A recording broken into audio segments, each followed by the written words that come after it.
आज हम आपको जरा एक बिल्कुल डिफरेंट हिंदुज्म का एक एक ऐसा चैप्टर पढ़ाते हैं आपको, सनातन धर्म का, अद्वैत वेदांत का, जिसको सुनकर आपको समझ में आएगा कि ये जो है वो कितना वास्ट है और एक्चुअल में जो रियल स्पिरिचुअलिटी है, रियल अध्यात्म है, इससे मैं आज आपका जस्ट एक परिचय कराता हूं। जस्ट एक शुरुआत है। स्वामी विवेकानंद का तो नाम हम सबने सुना है, बल्कि वो तो पूरे वर्ल्ड में फेमस है। उन्होंने जो धूम मचाई है, जो वेदांत, अद्वैत वेदांत खासकर जो है वो पूरे वर्ल्ड तक पहुंचाया है, ये सब हम जानते हैं। तो सोचो उनके जो गुरु होंगे वो कितने ज्यादा एनलाइटन पर्सन होंगे, कितने ज्यादा जो है वो उनके जो गुरु होंगे वो कितने खतरनाक स्पिरिचुअल पर्सन होंगे।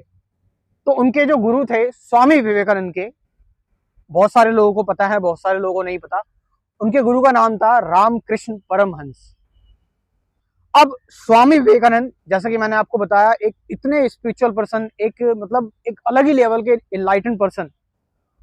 तो उनके गुरु मैंने बताया रामकृष्ण परमहंस।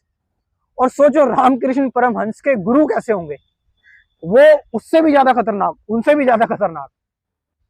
तो मैं बताता हूं, स्वामी विवेकानंद के जो गुरु थे रामकृष्ण परमहंस, पूरे वर्ल्ड में उनकी ख्याति हो गई थी। पूरा वर्ल्ड उनको जान चुका था कि वो जो है वो इनलाइटन बीइंग हो चुके हैं, इनलाइटन पर्सन हो चुके हैं।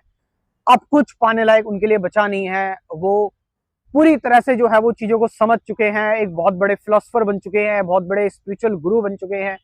पूरे वर्ल्ड में उनको जाना जा चुका था, कोई कसर बाकी नहीं थी। लोग देखते थे और दूर से ही उनका जो ऑरा था उसको देख के लोग समझ जाते थे कि ये बहुत ही स्पिरिचुअल पर्सन है, सब कोई जानता था। लेकिन रामकृष्ण परमहंस, विवेकानंद के गुरु, उनको फिर भी अंदर से कहीं ना कहीं लगता था कि कहीं ना कहीं मुझ में अभी भी थोड़ी बहुत कमी है। अंदर से उनको ये बात महसूस होती थी कि मुझ में थोड़ी बहुत कमी और है अभी। तो स्वामी विवेकानंद के जो गुरु होते हैं रामकृष्ण परमहंस, वो अपने अंतिम गुरु, उनके एक लास्ट गुरु होते हैं तोतापुरी, उनसे मिलने के लिए जाते हैं। वो एक किसी काम के लिए उस जगह पर आए होते हैं। तो उनसे मिलने के लिए जाते हैं और उनसे डिस्कस करते हैं कि मैंने सब कुछ पा लिया, मुझे ऐसा लग रहा है मैं स्पिरिचुअल पर्सन हो गया, मुझे जो है वो एनलाइटनमेंट मिल गई, मेरी पूरे वर्ल्ड में ख्याति है, लेकिन मुझे ऐसा लग रहा है कि मेरे अंदर थोड़ी बहुत और कमी है। तो तोतापुरी कहते हैं रामकृष्ण परमहंस के गुरु कि यस, तुम्हारे अंदर एक कमी और है अभी। तो रामकृष्ण परमहंस पूछते हैं तोतापुरी से कि क्या कमी है मेरे अंदर। तो कहते हैं कि तुम्हें जो काली माता है ना, जिसके तुम बहुत बड़े भक्त हो, तुम्हें इस काली माता को तलवार से काटना होगा। तो यहाँ पर ये सुन के जो है वो रामकृष्ण परमहंस जो है वो बहुत ज्यादा चौंक जाते हैं। वो कहते हैं ये कैसे हो सकता है, क्योंकि मैं आपको बता दूं रामकृष्ण परमहंस माँ काली के बहुत बड़े भक्त थे।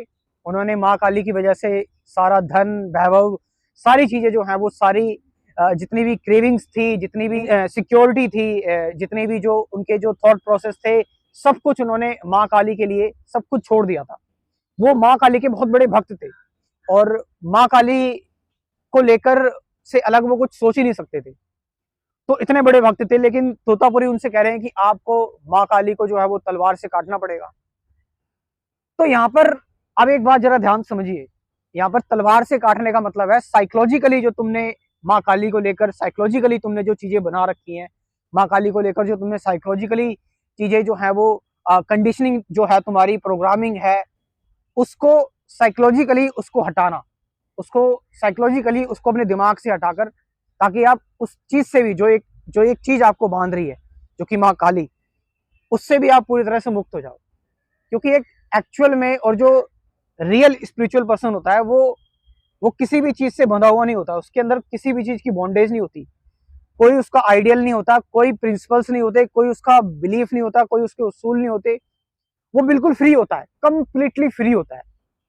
तो तोतापुरी ने कहा कि अब जो है वो कि आपको काली माता को तलवार से काटना पड़ेगा। तो इस चीज को लेकर जो है वो रामकृष्ण परमहंस जो है वो एग्री नहीं हो पा रहे थे, बहुत ज्यादा परेशान हो रहे थे कि ये मैं ऐसे कैसे करता हूँ। लेकिन तोतापुरी ने कहा आपको जो है वो रियल में जो एक्चुअल पर्सन बनना है और आपके अंदर जो ये बेचैनी है, इसको हटाने के लिए आपको ये काम करना पड़ेगा। तो बहुत ज्यादा मुश्किल हो रही थी रामकृष्ण परमहंस को। तो तोतापुरी ने कहा कि तुम एक काम करो, तुम अपनी आंख बंद करो, एक बार जरा कोशिश करने की कोशिश करो जरा। लेकिन रामकृष्ण परमहंस जैसी आंख बंद करते हैं तो वैसी आंख बंद करके वो झूमने लगते हैं, नाचने लगते हैं चैतन्य महाप्रभु की तरह। जैसे चैतन्य महाप्रभु कृष्ण को लेकर इतने ज्यादा पागल थे, इतने ज्यादा जो है वो कृष्ण को लेकर प्यार करते थे, तो रामकृष्ण परमहंस भी बिल्कुल ऐसे ही करने लगे। तो जब रामकृष्ण परमहंस ऐसे करने लगे तो उनको लगा कि मैं ऐसा अब नहीं कर पाऊंगा, मैं अब ऐसा नहीं कर सकता।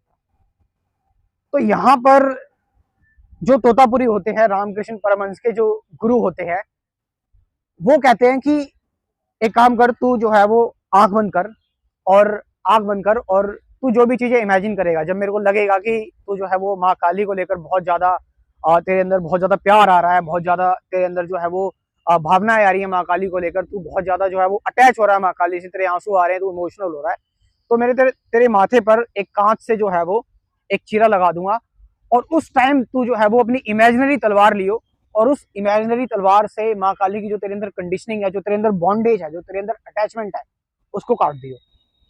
तो सेम जब रामकृष्ण परमहंस आंखें बंद करते हैं और आंखें बंद करते हैं और वो देखते हैं कि उनके जो गुरु हैं तोतापुरी, वो देखते हैं कि रामकृष्ण परमहंस फिर से दोबारा से झूमने लगे, माँ काली को लेकर जो है वो बिल्कुल एकदम जो है वो प्यार से उमड़ आया है, इमोशनल हो गए हैं, नाचने लगे हैं।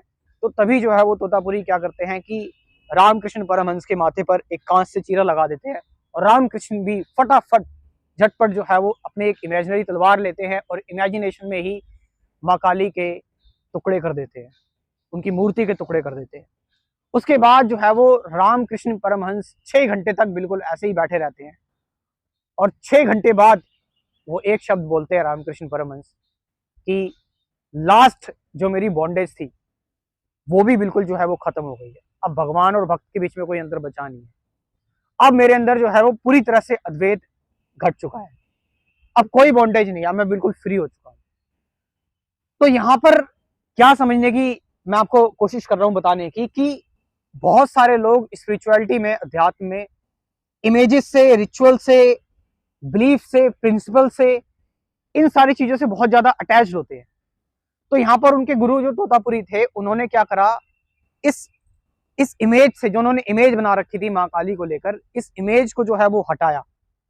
यहाँ पर एक्चुअल में नहीं आपसे कहा जा रहा है कि एक्चुअल में आप जो है वो माँ काली, क्योंकि यहाँ पर जो घटना घटी है वो अद्वैत की घटना घटी है।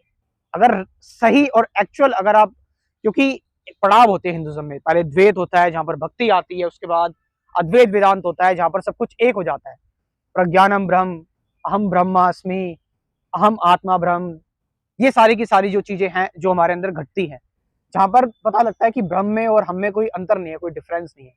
तो लास्ट जो चीज थी, तोतापुरी जो थे वो अद्वैत वेदांत के फिलोसफर थे, उन्होंने वो परत भी रामकृष्ण परमहंस की गिरा दी, और उसके बाद जो है रामकृष्ण परमहंस बिल्कुल मुक्त हो गए। तो यहाँ पर हम देखते हैं कि कई सारे लोग जो हैं वो, अगर हमने और भी धर्मों में देखा है, और भी रिलीजन में देखा है कि वहां पर अगर किसी की मूर्ति को या फिर किसी के स्पिरिचुअल गुरु को कुछ गलत कह दिया जाता है तो वो बहुत ज्यादा एग्रेसिव हो जाते हैं, तलवार लेकर आ जाते हैं, मारने लगते हैं एक दूसरे को। तो यहाँ पर ये ऐसा क्यों करते हैं, क्योंकि बहुत ज्यादा अटैचमेंट है। जहां पर अटैचमेंट होगी वहां पर फिर क्या होगा, गुस्सा आएगा, एंगर आएगा, एग्रेशन आएगा। लेकिन यहाँ पर आपको क्या बताया जा रहा है अद्वैत वेदांत में, हिंदुज्म में, कि आपको कोई भी अटैचमेंट नहीं रखनी है, कोई अटैचमेंट नहीं है, तो इसका मतलब बिल्कुल फ्री हो। That is the real spirituality, that is the real Hinduism. तो ये तो सिर्फ एक परिचय है, ये तो सिर्फ एक जो है वो इंट्रोडक्शन है अद्वैत वेदांत का। इससे आगे भी ये बहुत बड़ा है, बहुत वास्ट है। सो आपका इसके बारे में क्या कहना है, कमेंट करके जरूर बताएं। Thank you very much.